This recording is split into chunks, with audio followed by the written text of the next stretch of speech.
სახელითა მამისათა და ძისათა და წმინდისა სულისათა ამინ. რამოდენიმე დაუვიწყარი დღე გავატარეთ ათონის წმინდა მთაზე ერთ-ერთ მონასტერში, რომელიც გამორჩეულია იმით, რომ შეურყევლად იცავს მართლმადიდებელ სწავლებას და გამორჩეულია იგი ამით არა მარტო ათონის წმინდა მთაზე, არამედ მთლიანად მართლმადიდებლურ სამყაროში. ამ მონასტრის მობა განსაკუთრებულად ყოველ ისეთ საკითხებზე, რომელიც აღაშფოთებს ეკლესიას, იღებს ხმას, არის თავისებური მამხილებელი ხმა ამ მონასტრიდან. ამასთან ერთად გამორჩეულია ეს მონასტერი იმით, რომ იქ ცხოვრები მონასტრის მამები იცავენ ასკეტური ცხოვრების წესს, რომელსაც ისიხია ჰქვია. პირველად ამ მონასტერში მე ვიყავი დაახლოებით 33 წლის წინ. იმის შემდეგ კიდევ არაერთხელ, მაგრამ ამდენი ხნის მანძილზე ერთად ასე დაკვირვებით მე არ ყოფილვარ, რადგანაც გვიწევდა ხშირად მოკლე დროში გადასვლა სხვა მონასტრებში და უნებრივია, რომ იმას, რასაც ვაკვირდებოდი ახლა, ჩემს თვალსაწიერს აკალდა ადრე. იქიდან ჩამოვედით სავსემი ამ სულიერი მადლით, რომელიც ამ მონასტერში სუფევდა. ათონის წმინდა მთის შესახებ შეიძლება ითქვას, რომ იგი მრავალფეროვანია. სამწუხაროდ არის ისეთი მონასტრები, ერები, რომლებიც შეიძლება ვერ აკმაყოფილებენ იმ მოთხოვნილებებს, რომელიც მათ დედაღვთისმშობელმა განუწესა, რადგანაც ათონის წმინდა მთას სხვანაირად ღვთისმშობლის ბაღს უწოდებენ. მაგრამ ჩვენ გვაქვს არჩევანი. ჩვენ შეგვიძლია, რომ მივიღოთ გადაწყვეტილება, სად რომელ მონასტერში მივიდეთ, სად გავჩერდეთ, სად დავყუნდეთ, რა შევისწავლოთ იქ, რა შევითვისოთ იქ. ჩვენ ხომ მონასტერში ამიტომ მივდივართ, ეს იქნება ათონის მთა თუ საქართველოში არსებული მონასტრები, რომ მადლი მივიღოთ, რაღაც ვისწავლოთ იქ და შემდეგ იმით არ მოვიწონოთ თავი, რომ მე ამა თუ იმ მონასტერში ვიყავი, ეს ადამიანები ვნახე, ვესაუბრე, არამედ რა დასკვნები გამოვიტანეთ, რა შევცვალეთ ჩვენი ცხოვრების წესში ამ შეხვედრების შემდეგ, ეს არის ყველაზე მთავარი და მნიშვნელოვანი. ათონის წმინდა მთის შესახებ და ისიხიის შესახებ, ანუ ცხოვრების წესის შესახებ, რომელიც დამახასიათებელია ათონის მთისთვის, ჩემზე უკეთ, რა თქმა უნდა, მოგითხრობთ არქიმანდრიტი რაფაელი. ათონი სიმშვიდისა და სიჩუმის სიმბოლოა. ეს არა მხოლოდ იმ ნახევარკუნძულის სიჩუმეა, რომელიც მატერიკიდანაა დაშორებული და მიწიდან ამაღლებულ ფრთიან გემს გავს. არა მხოლოდ უკაცრიელი მთების სიჩუმეა, რომელსაც წყლის მოქცევის რითმული ამოსუნთქვა ახლავს. ეს მისტიკური სიჩუმეა. მათი მდუმარება, ვინც აღთქმა დადო, თავისი სიცოცხლე ღმრთისათვის მიეძღვნა. ეს არის ბაგეთა სიჩუმე და გულის გალობა. ესაა იესოს ლოცვის სიტყვები, რომლებიც ნათლად და ალად იქცევა. ეს არის სული წმინდის საიდუმლო მეტყველება. სოფლისათვის გაუგონარი და გაუგებარი. ათონის სიჩუმე ისიხიის ღვაწლია. ყოლა დასაწველი მსხვერპლია, რომლისთვისაც თავს წირავს მონოზონი. ათონის უდიდესი მნიშვნელობა ისაა, რომ მან სამყაროს აღმოაჩენინა მდუმარებისა და მუდმივი ლოცვის ღვაწლი, სილამაზე მდუმარებისა, რომელშიც ანგელოზების ხმები ისმის, მდუმარებისა, რომელიც შლის ჰორიზონტს, როგორც საზღვარს მიწასა და ცას შორის. ისიხიის ღვაწლი და მისი მნიშვნელობა ახლანდელი და მომავალი თაობის კაცობრიობისათვის თანდათან სულ უფრო გაუგებარი ხდება. მათთვის ახლობელი და ღირებული მხოლოდ ის რჩება, რაც ხელშესახები და ხილვადია.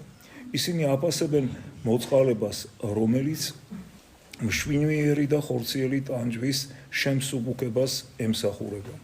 ისიხიის ღვაწლი არ პასუხობს მათ წარმოდგენებს სიკეთის შესახებ, ქრისტიანობის შესახებაც კი.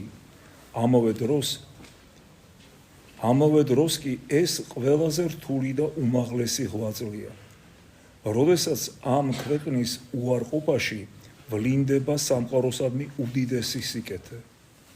ბევრი უბედურება გადაიტანა კაცობრიობა, მაგრამ ყველაზე საშინელი უხილავი უბედურება, რომელიც არც ესმით ადამიანებს, ესაა მადლის კატასტროფული დაკარგვა.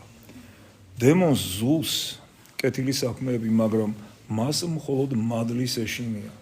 ისიხიის ღვაწლი არის ჩვენს მიწაზე ადამიანთა ცოდვებისაგან სულ უფრო მეტად შებილწული იმ ღვთაებრივი ძალის შენარჩუნება, რომელსაც მადლი ჰქვია. ათონი არის მოწმობა მონოზვნებისათვის მასზე, რომ მათი მთავარი მიზანი, ქვეყნისათვის მთავარი მსახურება მადლის შეძენა, რომ ისინი არ უნდა შეერწყან სოფელს, არ მიიღონ ამაოება, არ გაცვალონ უკეთესი უარესზე, მასზედაც კი, რაც თავისთავად კარგია, მაგრამ არ შეესაბამება მათ უმაღლეს მოწოდებას. ესაა ათონის პირველი და მთავარი მნიშვნელობა. ისიხიას ჰაერივი სჭირდება სიმდაბლე, ხოლო მის შესათვისებლად და შესანარჩუნებლად მორჩილება. ქარიშხალი ამტვრევს ხეების მაღლა აწეულ ტოტებს, მაგრამ არ შეუძლია ფესვიანად ამოძირკოს ბუჩქი და ბალახი, რომლებიც მიწისაკენ არიან დახვილები. ისიხასტი თავისი მოძღვრის, რომელსაც საკუთარი თავი ჩააბარა, სულისა და მადლის მემკვიდრე უნდა იყოს. მორჩილების გარეშე არ არის გონების სიმშვიდე და შეუძლებელია გულის ღრმა სიმყუდროვე. მორჩილება არის ბუდე, რომელშიც სახლდება მადლის მტრედი. ასკეტურ ტრადიციას აქვს თავისი ბუნება, აქვს გამოცდილების ცოცხალი გადაცემა და უშუალო მემკვიდრეობითობა. ბერი არა მხოლოდ ასწავლის მორჩილს, არამედ თითქოს სულიერად ცხოვრობს და მოქმედებს მასში. ათონური მონოზნობის პრინციპი მორჩილებაა. ის იფარავს მონოზონს დემონური განსასწრელისაგან, როგორც ნათლის საფარველი იცავს მას ხილული და უხილავი მტრებისაგან, როგორც ზღუდე. მორჩილების ერთ-ერთი ნაყოფი სულიერი სიბრძნეა. არავითარ წიგნის მიერ ცოდნას არ შეუძლია ადამიანი დააბრძენოს. ეს ღვთის ნიჭია, რომელიც მას თავისი ნების უარყოფისათვის ეძლევა.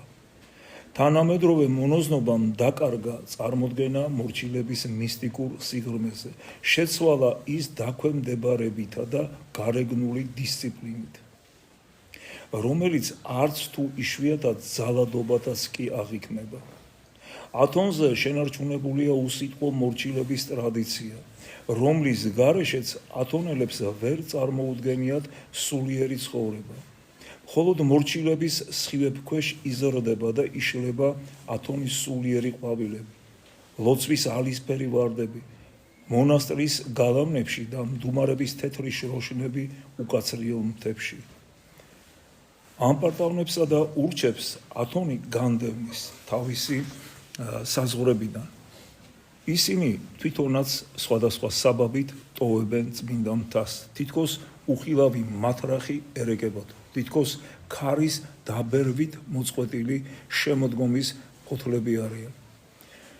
თებაიდისა და ნიტრიის მონოზნები დამრიგებელს აბას, ანუ მამას უწოდებდნენ, ათონზე გერონტას, ბერს გამოცდილებით დაბრძენებულს. ეს გამოცდილება მან საფლავში არ უნდა წაიღოს, არამედ გადასცეს მინდევრებს, როგორც სულიერი მემკვიდრეობა. მორჩილება მონოზნის ბართებია, რომელსაც ის ზეცაში ახლავს.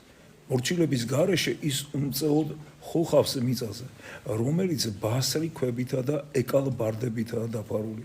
მონოზონმა მისთვის დაკისრებული მორჩილება დაუყოვნებლივ ორჭოფობისა და დაფიქრების გარეშე უნდა შეასრულოს. როდესაც წმინდა ათანასე ათონელი, ჯერ კიდევ ახალგაზრდა მონოზონი, წიგნების გადამწერი იყო, იღუმენმა გადაწყვიტა ძმებისათვის მისი მორჩილება ეჩვენებინა. გაჩერდა ათანასეს კელიის კართან და დაუძახა. როდესაც ათანასე იღუმენის წინაშე წარდგა, მან ძმები იმ ხელნაწერის სანახავად გაგზავნა, რომელსაც ათანასე წერდა. მათ ნახეს, რომ ბოლო სიტყვა დამთავრებული არ იყო. ათანასე ერთი წუთითაც არ შეყოვნებულა. 100-ს წერა რომ დაემთავრებინა, თითქოს თავად ქრისტეს ხმა გაიგო. ათონელი ბერები თვლიდნენ, რომ მორჩილება, რომელიც მორჩილის სურვილს ეთანხმება, შეიძლება ითქვას დაბალი ხარისხისაა, ხოლო ყველაზე ღირებული და მაღალია, როდესაც სრულდება ადამიანის სურვილისა და ნების საწინააღმდეგო, როდესაც არ შეესაბამება მის განზრახვას, როდესაც ხორციელი გონება აპროტესტებს მას, მაგრამ ადამიანი ვაშკაცურად მოიკვეთს ყველა გულის სიტყვასა და შეფასებას. მორჩილებას ასრულებს თითქოს მდინარის დინების საწინააღმდეგოდ მიცურავსო. ასეთი მორჩილება სწრაფად იზიდავს მადლს ადამიანის გულში.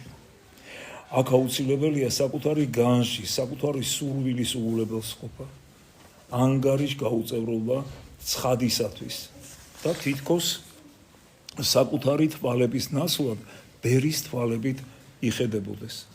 ეს მტკივნეულია ადამიანის სულისათვის, როგორც ჭირქოვანი ჭრილობის ცეცხლით მოწვა, მაგრამ ამ ცეცხლში იწვება მისი ვნებები, გონების ამპარტავნება და გულის სურვილები.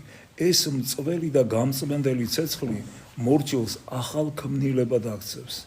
ასეთი მორჩილების ყველა სხვა ღვაწლზე მეტად ეშინია ეშმაკს. რა თქმა უნდა, ეს მორჩილების განსაკუთრებული სახეა, სულიერი ყოვლად დასაწველი მსხვერპლი, რომლის დატევაც ქვეყანას არ შეუძლია. ერისკაცებისათვის ის მეტისმეტად ძნელია და სახიფათოც კი, მაგრამ ამ ათონური მორჩილებიდან ქვეყანას მონოზნობის სულიერი სიდიადე და მისტიკური სილამაზე გამოუბრწყინდება. ათონზე თან არსებობს ორი იერარქია, საეკლესიო და სასულიერო. შეიძლება ისინი ერთმანეთს შეუერთდნენ, მაგრამ შეიძლება არ დაემთხნენ.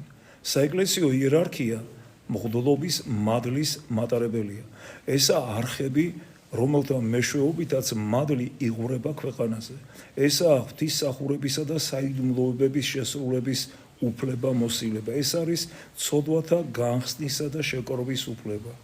სასულიერო იერარქიას წარმოადგენენ მოღვაწეები, რომლებმაც ლოცვისა და ასკესის გზით შეიძინეს მადლი და სასულიერო სიბრძნე. საეკლესიო იერარქია მადლს ქიროტონით, ხელდასხმით იღებს, ხოლო სასულიერო იერარქია საკუთარი ღვაწლით. ის შეიძლება იყოს არა მხოლოდ მღვდელმსახური, არამედ უბრალო მონოზონიც. ხანდახან კი საერთოდ არ იყოს აღკვეცილი. მისი წოდება და ხარისხი საზომია იმ სულიერი ნათლისა, რომელიც შეიძინა. ამიტომ ათონზე ლოცვისა და ასკესის მასწავლებლები იყვნენ არა მხოლოდ მღვდელმსახურები, არამედ უბრალო მონოზნებიც. მორჩილების გარეშე შეუძლებელია ისიხაზმი, მორჩილების გარეშე შეუძლებელია საკუთარი გულის სიღრმეში შეღწევა და სანუკვარი საიდუმლო ლოცვა, რომელიც იქ სრულდება ჩუმად, როგორც მოედინება მიწისქვეშა წყლები. შეიძლება ისიხია ერში ყოფნისას შესრულდეს, ამ სიტყვის სრული მნიშვნელობით შეუძლებელია, მხოლოდ ნაწილობრივ, მაგრამ იესოს ლოცვა შეიძლება და ყველა ქრისტიანი ამას უნდა ესწრაფოდეს. ზოგი ამბობს, რომ ახლა აღარ არიან იესოს ლოცვის მასწავლებლები, აღარ არის სულიერი ხელმძღვანელობა, თუმცა მონასტრებშიც და ერშიც არის ზედაპირული მზერისაგან დაფარული სასულიერო იერარქია, ადამიანები, რომლებმაც იესოს ლოცვის გარკვეულ საფეხურებს მიაღწიეს. ისინი მადლით თითქოს განსხვავებული ძალის ნათლით არიან აღბეჭდილები. მათგან განსაკუთრებული კეთილსურნელება მოდის, რომელსაც სული იგრძნობს, მათ გულებში კი სიმშვიდე და მოსვენება, რაც გულით იგრძნობა. აი ეს მოკლედ რაც შეიძლება ითქვას ათონის წმინდა მთის შესახებ, იქ მოღვაწეობის შესახებ და ჩვენ ბედნიერები ვართ, რომ ღვთის მადლით გვეძლევა ამის საშუალება, რომ შევეხოთ აი ამ დიდ სიწმინდეს მადლს.